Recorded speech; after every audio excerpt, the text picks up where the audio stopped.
Merci donc de nous rejoindre sur le plateau de ce midi. Nous sommes toujours en compagnie de Madame Bertine Déborah Daillé.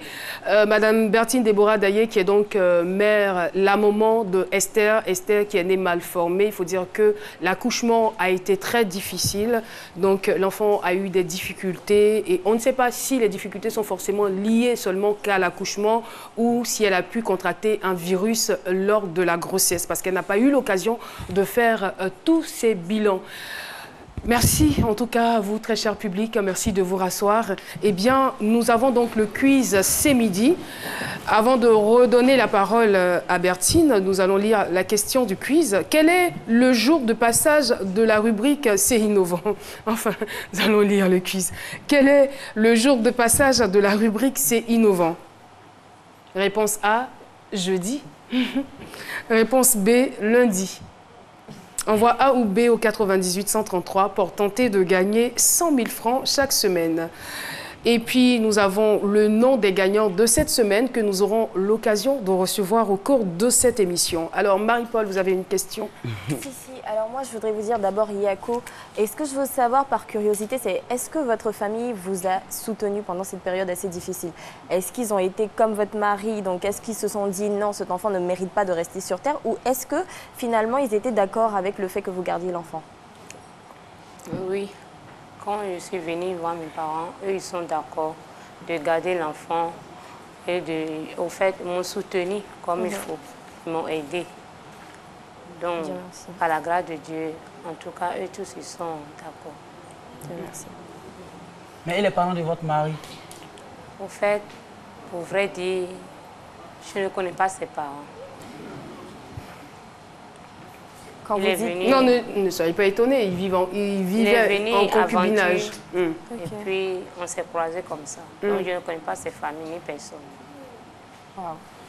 Alors, je tiens tout de même, c'est vrai que c'est un concubinage dont vous ne pouvez pas prétendre à quelque chose, mais étant donné que vous avez eu des enfants, donc vous avez la possibilité d'aller en justice. Vous allez en justice afin d'obtenir la garde juridique des enfants et après donc cette étape, vous réclamez une pension alimentaire. Puisque monsieur est parti, il a abandonné le foyer, il est parti donc voilà, vous pouvez vous en remettre aussi à la justice parce que quand on fait des enfants, il faut pouvoir bien s'en occuper, n'est-ce pas, le sage Cassie qui est avec nous.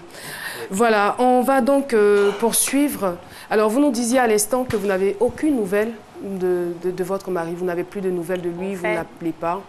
Et de vrai dire que j'appelle son numéro, mais quand il voit des fois que c'est mon numéro, il ne décroche pas.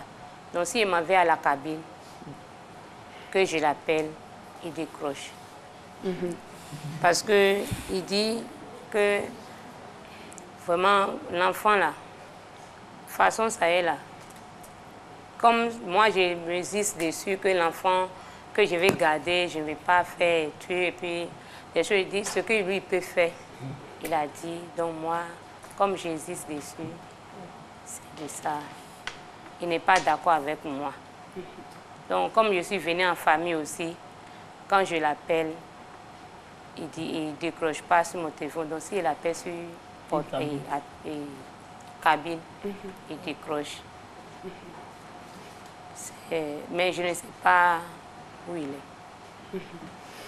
En tout cas, on est de tout cœur avec vous. Hein. On est de tout cœur avec vous afin que l'aide soit trouvée pour soigner la petite. Déjà par rapport à la hernie ombilicale et puis aussi par rapport à la rééducation qui doit être faite, tout cela.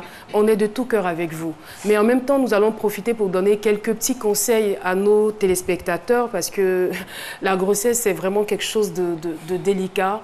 Et lorsque vous êtes enceinte, il faut faire des consultations prénatales. Ça ne pardonne pas. Il faut absolument passer par les consultations prénatales. Il faut surveiller son alimentation. Il faut bien nettoyer la viande qu'on consomme, les crudités.